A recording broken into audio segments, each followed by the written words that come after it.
I'm Wesley Morris, and this is Cannonball. Today, hey America, happy birthday to ya. I'm bringing potato salad. As you no doubt have heard, this 4th of July, the United States of America turns 250 years old. And for the last couple of months, I have found myself spending an obsessive amount of time thinking about what this country is, what it's been, what it could be. And I kept coming back to one thought about one dish as this beacon of hope, as this symbol of possibility. Potato salad! Yes! What I'm saying is this. Potato salad is the greatest thing you can put on a table in this country. I'm saying it, and what I'm saying is that potato salad is the most optimistic dish we have, that we've ever had. Not because it's the most delicious or the prettiest, although, I've had both, but it's because anybody can put it there. Anybody. Sure, it's just potatoes and a bunch of other stuff. But when the new or newish arrived to this country, somehow they learned that this is the dish you bring to a gathering. It's the dish that indicates an earnest desire to understand this place. And you've heard that this bowl of lubricated tubers is the way to go. And while, yes, it's just some potatoes and some other stuff, that handful of other stuff can vary enough to incorporate anybody and everybody, their culture, their people's foodways into ours. Every American people, lots of people in America, generations deep, now have their version of potato salad. Jewish deli, Japanese, German, Calabrian, bodega. All those people have opinions about their potato salad. So a couple days ago, I went to a very New York City place to talk to them about what they think about potato salad. I'm in Union Square at the Union Square Farmers Market just to talk to people and hear about their feelings about potato salad. It can't be too runny. It has to have it has to congeal nice. But just keep the eggs out of it. No eggs? No. Even if, what if you don't know whether there is an egg? You can tell.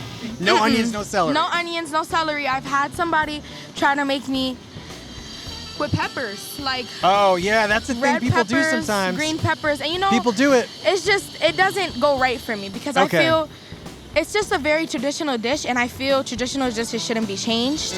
And how old are you? 13. For sure, my great-grandma Lil's potato salad. You've got the potatoes, there's always celery, always mustard, mayo. What else? Red onion. That sounds right. Good. That's a classic American. What the cookbook would say is some version of a classic American potato. Exactly. German style. Okay. With just herbs like tarragon, dill, parsley, a little chive. Yeah, I use garlic instead of salt. I don't use salt. So No salt at all. No salt. Do you salt the potatoes? No. No salt. No salt. Oh, that is just wrong. I'm just saying, that's not right. My godmom makes a very good Southern potato salad, and she has a secret ingredient that I can't tell because she's a gatekeeper. Do you know it? Yes, but I can't tell because it's her very... Animal, mineral, vegetable? No. None of those? No. Oh, it's some kind of spice. Yes. It's a spice? Yes. Okay. My mother never cooked according to a recipe. She just did it. That's like blues, that's like jazz, that's like dancers. She would improvise her way to a potato salad. There you go. In Korea, where it's my heritage, and similar to Japan as well, we have a completely different kind of potato salad. Okay. Much lighter, a lot more acidic. And a little sweeter Where's as well. Where's the acid coming from? Is it coming from vinegar? We pickle cucumbers and carrots. Okay. And that's where it's coming from. Lots of red onions. Okay. And we also use mustard and mayo as well. But it's not the most healthiest ingredient, but Asians, we believe in QP mayo, which is the mayo to use in potato salad. So there's three mayonnaises. Okay. There's Dukes, there's Kewpie, and there's Hellmann's. So Asians, we like to add our own vinegar by pickling the vegetables, and it gives it definitely a little bit more bite texture while you're chewing. And anything that you chew more, you get to taste more. So a potato salad with more texture. People chew your food. Chew it. The more you chew, the more saliva comes out, more enzymes come out. That means the taste buds become more sensitive and you get to taste more of it. So yes, chew more. And it's also healthy for you. With celebrations, with outdoor barbecues, when we're grilling hot dogs and burgers, you gotta have potato salad. And it feels essential to you. And you're right in that everybody makes it differently. And you have so many choices of variations, just like this country, especially New York City. We're all different, but then we're all American. But then also the ingredients, potatoes. There's like 20 different kinds of potatoes you can use, mayo, different kinds of mustards, and the different kinds of vegetables that you put in. You could go creative. You could really show who you are as a chef by choosing the ingredients, as long as the potatoes are cooked all the way. I think as long as that is taken care of, you really can't mess up a potato salad. Cook the potatoes all the way, yes. people. It's not that hard. I'm insisting that potato salad is a national dish, the way we have national parks and a national anthem. But it couldn't be our national dish if it wasn't a million different kinds of personal first. You heard the people. You've got your version, and your version, and your version, and me, I've got mine. It started with my mother, who was born Judith Laverne Smith, and she liked her potato salad oniony. It bit you back. And from around 11, I was her potato salad prep guy. When it was time to add the paprika, the salt, the pepper, and the all but accidental pinch of sugar my mother used, she took over. And her logic for taking over basically went like this. You can trust a child with a paring knife, but you can't trust a child with seasoning. People loved my mother's potato salad. My grandmother stopped making her own because she came to prefer her daughter's, because that reminded her of her own mothers. This is the potato salad that I make. It's what I bring to parties, but only when I started thinking about it as America's dish did I also start considering that our potato salad was something more than what my mother learned from her grandmother. Where did it come from? Whose potato salad was first? Why is it so special? I started studying recipes in old cookbooks. I pestered chefs and friends who were very opinionated food encyclopedias. And more than once, somebody would say, just talk to Jessica, for God's sake. So I did. I turned where many a person with questions about the story of American food turned. Jessica B. Harris. Dr. Harris is a historian, the acclaimed and esteemed author of too many books to count, most invaluably, though, High on the Hog, her 15-year-old masterpiece that, among other achievements, connects African-American foodways to Africa's. Dr. Jessica B. Harris, one of our great foodways historians. Oi. Oh no. Oi. You have earned this. Yeah. And a lot of the work that you have done, I mean, what has brought me to you, I should say, is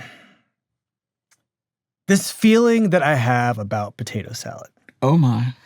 And I think it's the ideal food for the stated aspirations of this country, right? Like the things that we're always saying we believe in, this promise of equality, this promise of humanity, this of civility, this republic of ours. I feel like potato salad is a very good forum for these Republican ideas. And I don't know. I just sort of, I believe this. And I guess what I'm coming to you for is a couple of things. The first is, to the extent that you can tell me a story about potato salad in the United States, what would it be? Well, I would think the first part of the story would be that food and food history is not absolute. Mm-hmm. You know, who did the first potato salad? Well, we think it was the Germans, but we could be wrong. You know, so, but anyhow, it gets adopted in many places. It goes to the Midwest, it goes to the South, then it begins to mix with African American foodways and traditions, and you get all different kinds of potato salad. You get you get something that I grew up knowing as hot German potato salad. Yes. Which is a warm potato salad with a kind of almost vinaigrette dressing. It may have bacon, but it's got a lot of things. Then you get some of the potato salads of the Midwest, and they may have sour cream. They may have sour cream, and maybe nowadays instead of sour cream, yogurt or something like that gives it a little bit more tang. Again, they may have the bacon or the cured pork product of some sort mixed in there. Not quite the dill, not quite the things that you might have in the hot German potato salad. And then you get to the South where you get the one that most Black people know, right, which is the mayonnaise-based one. And that kind of came into use as mayonnaise was getting popularized in this country. You got to kind of not just look at the salad, but look at some of the ingredients and how they went together to make it up. And then once you get that mayonnaise-y one, then you begin to get all of the variants that come out of that. Where are we in time once the mayonnaise becomes a factor in the distinction between, the sort of popular idea of what mayonnaise is? Mayonnaise comes in to kind of general common usage mid to late 19th century. In the U.S.? In the U.S. Okay. So go on. I interrupted you just because I wanted to hear a little bit about mayonnaise, but... No, that's pretty much it. And then you get the kind of cultural and racial divide between the Black potato salad and the white potato salad out of the South. Yes. And that is deep and, personally held thing that, folks get, who's bringing the potato salad kind of stuff. Can I ask it the way it typically gets asked, which is, who is bringing the potato salad? Yeah, okay, you can ask that, but I can answer it and say, it won't be me. Wait, what? It will not be me. Well, Dr. Harris, you have at least 2 recipes that I have read for potato salad. I didn't say I couldn't make it. No, I know you can do anything. I was not bringing it. Well, can you talk to me about your relationship with this dish? I have a very sort of convoluted relationship with potato salad. Okay, take me to the beginning. Okay, beginning is I'm not a lover of potatoes. Okay, that's important to dislike potatoes. I like, mashed potatoes and blah, blah, and blah, blah. But in fact, I don't even like mashed potatoes that much unless they've got tons of butter. I did a recipe once called artery cloggers. We know that one. Mashed potatoes with loads of butter and some garlic. And, trying to unpotato the potato. It's not a mouthfeel thing because I do like baked potatoes, but I'm more a rice eater. I prefer rice to potatoes as my starch of préférence, if you will. Oh, I will. I do. So that's just me. Okay. And it's purely personal. Okay. I nibbled around my mother's potato salad. My mother made good potato salad. Nobody, if they said Rhoda's bringing the potato salad, everybody was there with their plate, But it's like, okay, thanks, Mom. What was hers? What was her potato salad? She was pretty basic. Certainly potatoes. Okay. Little bit of onion. little bit of celery. I am not sure about the hard-boiled eggs. Okay. I'm really not sure about that. Well, the recipe that you published that was based on your mother's recipe. So you said there were 2 ingredients that were different. You didn't specify which 2 in this on the side. But you basically did it. I mean, Yukon Golds, celery, eggs, onion, relish. Okay, so there were eggs, yeah. Mayonnaise, salt, pepper. That's the potato salad. Yeah. You have a different one called red, white, and blue potato salad. Do you remember this one? That would have been me playing around because it would have been using, red potatoes, maybe with the jackets on, and blue potatoes because they were at that point that the book was published, just coming into common usage and coming up with a recipe for Independence Day. Well, you did it. That is correct. This is a really simple one too. It's celery, onion, bell pepper. This is an interesting. The bell pepper divide is one that exists in my family. Well, bell pepper can take over. It can take over, and it's like So you don't want a lot of it. You don't. I mean, I don't want any, but having some, I can live. Mayonnaise and pepper. That's your red, white, and blue potato salad. Yeah. I mean, it's always been about potatoes, not about, seasoned mayonnaise. I agree. Or whatever. So there's that kind of puristy aspect to it. But I contend that things like potato salad, coleslaw, and rice pudding, there are the minimalists and then the maximalists. Do you want raisins in your coleslaw? No. I mean, Do you want raisins in your, Dr. Harris? No, I'm saying no. I'm with you on no. No, the answer is just totally no. with you on no. But there are some people for whom the answer is, oh my goodness, you can't make it without. But this is the spirit of this conversation that I want to have with myself about this dish, and what all it can include, despite how I feel about it. It doesn't matter what I think is wrong with your potato salad. The fact of the matter is you are free to make it however you want because this is a dish that can handle it. But equally, not only are you free to make it however you want, I'm also free not to eat it. Not to eat it, yes. Amen. So there is all of that. But I also think that at some point, most of us, many of us have stopped fat shaming folks. Maybe we need to stop potato salad shaming folks. Because there's a whole lot of side eye that goes with the potato salad. You know that. Dr. Harris, it is deep. Because I've sided my eye. I'm sure. Many a time. There are some people in the family that if she brought it, we don't want it. Well, yeah, but you could just give her a little grace and say if she brought it, maybe we don't eat it. Give her some grace. But there's nothing more painful. Why do I think it's a her? Give him some grace. I mean, there's nothing more painful though at a big family event than to see everybody else's contribution emptied. And there's just one sad little dish sitting there. Yeah, no. But the sad little dish, if the relative has, a brain cell, it's like, they don't like my potato salad. I better do better. Or I'm going to bring something else next time. However it goes. But the point is, you don't have to say, you don't need to bring potato salad, dear. You bring something else. You bring some wine. But, Or we just have 2 potato salads, and one is a banger, and the other one is, somebody's being humored. She did her best.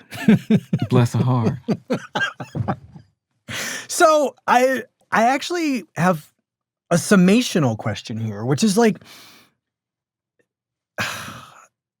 am I wrong to think this about this dish? Am I asking too much of potato salad? Am I wrong to be offering potato salad as something that is emblematic of that Declaration of Independence and promise for life, liberty, pursuit of happiness, everything else in that document? I start growling at some point. But I'm I'm not sure. I mean, I guess this is a thing we can talk about is its actual relationship to enslavement, right? And its relationship to African American history. I was looking for something that at least its contests are really about what is in the dish. It's usually not about the history of who made the dish, historically. And so I am probably doing something that is perhaps too idealistic in trying to sidestep some of the ugly history to offer potato salad as, I don't know, being innocent or less fraught with respect to, this country's actual history. Well, I mean, I think the thing is that you sidestep it by asking that question. How do you mean? Who's going to bring the potato salad? Once you've asked that question, you have already made some assumptions about what kind of potato salad you want, so that the hard discussion is not there. The hard. Well, say more about what a more direct and honest asking of that question would be. Okay, I'm going to ask you a question. It's a question that y'all might end up clipping because it references a television show. Well, you've come to the right show to talk about a television show. Okay, well, the Saturday Night Live. Oh, the Black Jeopardy? Yes. It's Black Jeopardy. Well, there you go. Yeah. All right, what up? What up? The Black Jeopardy, just so and you know. Explain it. This is the infamous, notorious, classic, legendary Chadwick Boseman appears on Black Jeopardy on Saturday Night Live. And, this is so exciting. All the way from Wakanda, it's T'Challa. As T'Challa from Black Panther. There you go. Greetings, Daniel. I am a big fan of this program. Well, this might be the blackest Black Jeopardy yet. Okay, so the category is white people in this sketch. Your friend Karen brings her potato salad to your cookout. And T'Challa, Chadwick Boseman as T'Challa from Black Panther. I think I'm getting ahead of this. Before I answer, a few questions. I sense that this white woman does not season her food. That's right. And if she does, it is only with a tiny bit of salt. That's exactly right. Yeah. And no paprika. No paprika, no. And she will probably add something unnecessary like raisins. I know, right?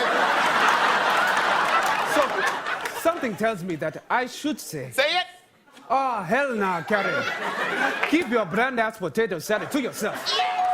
His answer is, oh, hell no, Karen. Keep your bland-ass potato salad to yourself.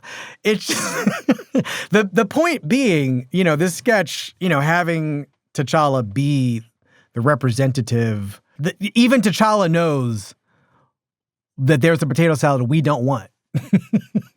Even T'Challa, of course, knows. So, I guess, what am I missing then? What is the more... Well, I think that's the hard discussion about potato salad that it skips things. Mm-hmm, mm-hmm. It's how does your potato salad get seasoned? What's going into it? And I think that's the hard conversation that we don't have about the potato salad and about the perhaps lines of demarcation about the potato salad and about why that question gets asked. It's not just about race. It's about ability. It's about taste profiles. It's about, all kinds of things that don't get talked about. It's that hard conversation. You're saying this, and I got to tell you something. I started this musing. I've been thinking about this for more than a year. And along the way, I've just been really assuming certain things about the potato salad that I've been making all this time. But once I started to sort of look at these old cookbooks from like, the late 19th century and, the first half of the 20th century, especially the Black ones are the ones where, we're to assume that the author is Black because how, better than anybody how some of these books got created. And I am surprised, and I was moved by the discovery that, the thing I thought was, my family recipe, which is, the 9 ingredients. We do everything that's in your variation on your mother's on your mother's dish. We add like a hot paprika or a sweet paprika. Right. But it's essentially the same. Add it to the mayonnaise or put it on the top as kind of... It's just in the mixture, so you're just sort of mixing... it's in the mixture, okay. Yeah, you're just mixing it all together. Okay. What I discovered was that the family potato salad that my great-grandmother had been making, that I, inherited from my mother, is just Black potato salad. It is essentially the recorded potato salad that I saw in a cookbook from 1876. Mm-hmm. And I was really moved to have been connected to this history, but it also is saying to me that we are carrying something on that doesn't necessarily, because like music and stories, I mean, I think recipes are part of an oral tradition for us because... No, absolutely. We don't necessarily have those little boxes with the recipe cards in them that somebody wrote the recipe down. Absolutely. So I don't know. I just was, I did not, part of me was like, I don't want this to be a story of, this, really important contribution that Black people have made to this country, because I want this to be a dish that everybody makes and brings to the cookout. But then who's cookout? Who's eating? And when the dish gets put down on the table, how many people serve themselves from it? They may make the dish. But when the dish is on the table at the cookout, who's eating out of that dish? Is it just their relatives? Or is it everybody? Would you contend that the way that we make potato salad is the everybody dish?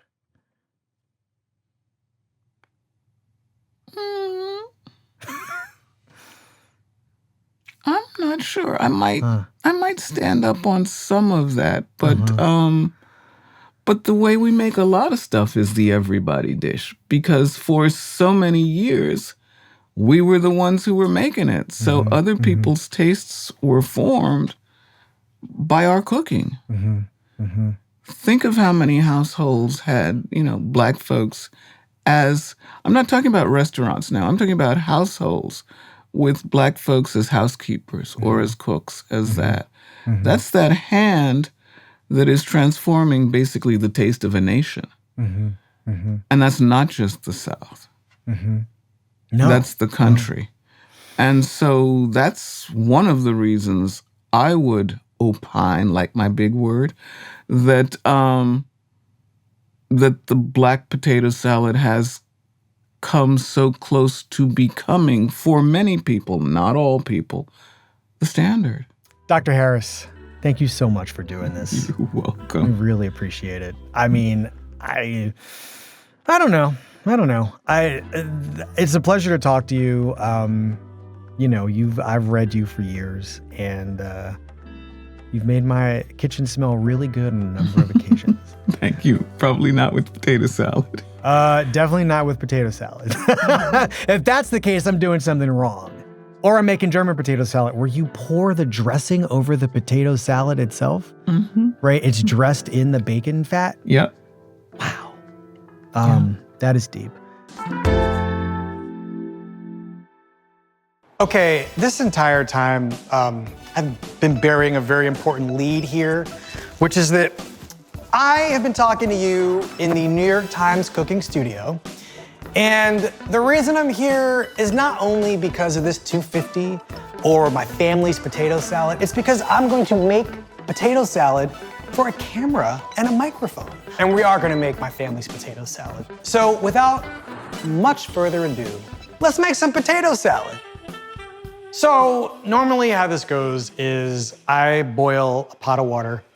You know, there's a little bit of scandal. Oh, the pot is talking already. I normally just really oversalt, excuse me. I usually oversalt the water. There's no oversalting, in my opinion, when it comes to potatoes. This is a very solid object, and it wants to absorb as much salt as you can put in the water. I think for our purposes, I'm like a cup, maybe, cup of salt. And we're just gonna drop these bad boys in. These are Yukon Golds. Very pretty, very clean Yukon Golds because we're at New York Times Cooking. Everything is clean, everything is prepped. While the potatoes boil, I go on to the next step in this process, which is the real grueling labor of chopping the vegetables. We've got our celery here with the leaves on, onion. I like to do the onion first because it's an onion, it's gonna suck. I'm excited because I have never cooked in front of a camera before.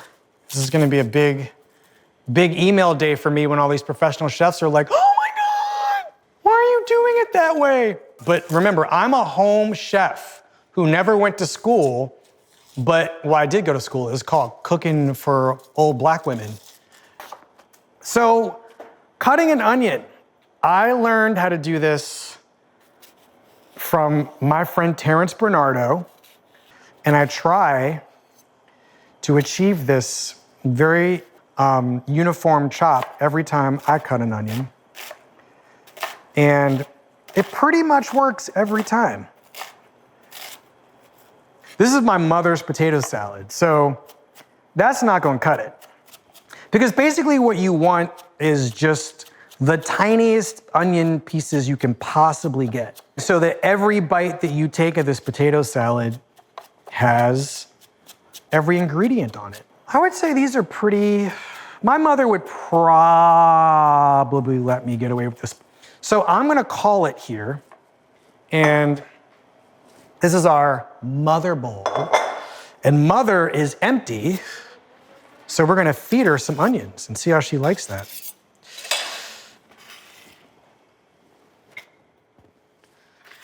By the way, if you don't have a bench knife in your kitchen, I strongly recommend you use one. I love a bench knife to just like get it in here. Okay, celery, you ready? This is not professional. I had to figure it out for myself. And my way is you split each rib right down the middle. And I'm only gonna use maybe two. I'll have to see how it looks in mother.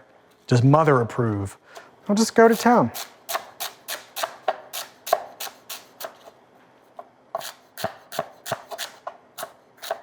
You know, we stopped recording potato salad recipes at some point. There just aren't very many of them in modern cookbooks. And I think it's partially because potato salad is not cool. I also think it's because there's just so many ways to do it. I'm gonna get my bench knife. Just bam. Celery's in, has met mother. Hope they get along well. Before we get to the next stage of this potato salad, I'm just gonna say hi to the potatoes over here, which I think are ready to go. We're gonna remove these guys. Now, I am putting them in a bowl. I recommend some sort of colander or strainer so that they don't kind of sit in their boiling liquid. They're gonna keep cooking after you take them out. And skin on because they're easier to peel that way. And while they're cooling, we've got some pre-boiled potatoes over here. Now it's time to peel them. The reason that I cook the potatoes with the jackets on is because it's just, look at this, easy to peel. My mother and my grandmother and my aunts would start the peel with a paring knife, just like this. So let's talk about cutting these potatoes. This is not terribly scientific. I like a paring knife, but you basically want your potatoes to mostly look just about like this. And potatoes are cubed, they're ready to go. I'm happy with these guys. I'm gonna bring over Mr. Egg Plus because there's 5 of these guys. And again, I'm gonna use my paring knife on these because I'm 11 years old still. So here we go. We're gonna do something kind of similar to the way we cut the potato. But the thing about this egg is, it is getting treated just like it's onion or celery. You are chopping these eggs to an almost unrecognizable state. And I think that's the thing that kind of makes it like this potato salad a great example of the great American dream dish, which is that every ingredient is in every bite so that, all peoples are featured. You can say what you will about diversity, but diversity is an important part of this culture. We call it diversity now, but it used to just be people. But like every ingredient in this dish is on every forkful that you will take from your plate. So I'm gonna transfer these eggs. It's about 5 hard-boiled eggs to Mother. All right, so we're gonna bring Mother center stage here. We're gonna add the potatoes. These are all our cubed potatoes. And we're gonna add a very important ingredient, which is relish. My mother liked to use a jarred relish because she liked the sweetness of the pickle and she liked the sort of mild crunch of the pickle. And what my mother wanted me to do for a long time was I'd stand over a strainer having dumped a jar of relish into it, and I, with about half a roll of paper towels, I swear to God, sometimes it was half a roll of paper towels, you'd press all of the syrup out of the relish through the strainer. So we're gonna add this perfectly, look at this, not a drop of liquid entering this bowl from this relish. 5 stars, 5 stars. All the dry ingredients are here. So what you wanna start doing is you build your seasonings. This is your mayonnaise. We can start with a cup of mayonnaise. Sometimes you're probably just gonna need more. So I am going to, without adding the other ingredients, begin to do a little stir. Because what you wanna know pretty immediately is whether you have enough mayonnaise. This is not really a recipe. This is like what I would describe as an oral tradition recipe. It's people telling other people how to make it with their mouths. Me as an 11-year-old kid, you just learned by doing. I can already tell this is not enough mayonnaise. That was a cup that I just added, but it's definitely gonna need more mayonnaise. So I'm just gonna squirt this in. Squirt, squirt, squirt, squirt, squirt.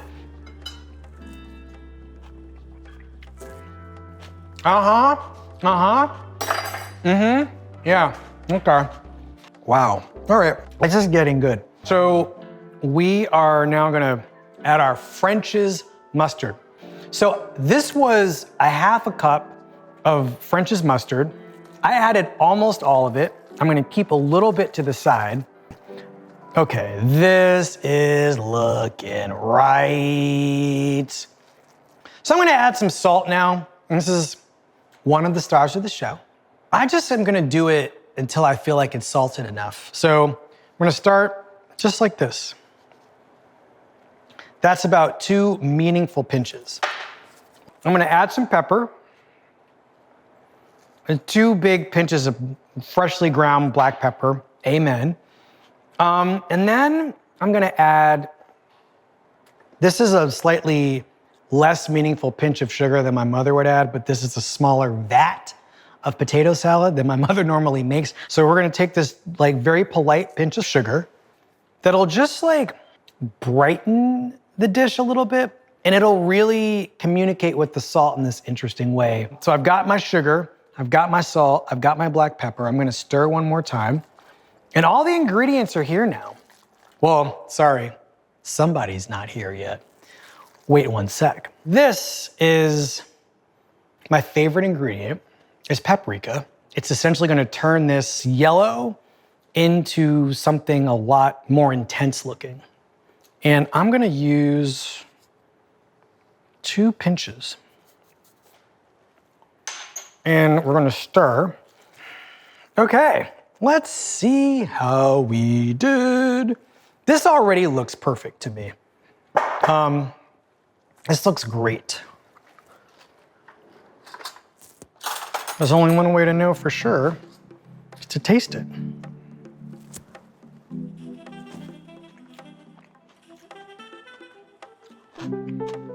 Oh,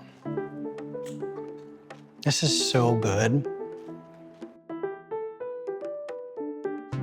Hey, I really appreciate you spending a little bit of your 4th of July weekend with potato salad and me.